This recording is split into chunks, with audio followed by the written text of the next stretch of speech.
বাংলাদেশের যে 11 জন প্লেয়ার খেলছে, শুধুমাত্র 11 জন প্লেয়ার খেলছে না, বাংলাদেশে 18 কোটি মানুষ 11 জন প্লেয়ারের সাথে আছে। আমরা সবাই দোয়া করছি। আমরা মহসিন হলের মাঠে আজকে ডাকসুর পক্ষ থেকে আয়োজন করেছি। আপনারা দেখতে পাচ্ছেন পুরো মাঠ কানায় কানায় পূর্ণ। আমাদের এই ধরনের আয়োজন অব্যাহত থাকবে।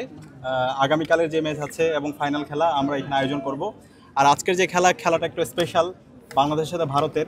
আমরা ইতিমধ্যে দেখতে পেয়েছি আমাদের বোলারদের, তারা চমৎকারভাবে কামব্যাক করেছে এবং আমাদের যারা ব্যাটসম্যান আছে আশা করছি তারা ভালো করবে ইনশাআল্লাহ এবং বাংলাদেশের জয় হবে ইনশাআল্লাহ।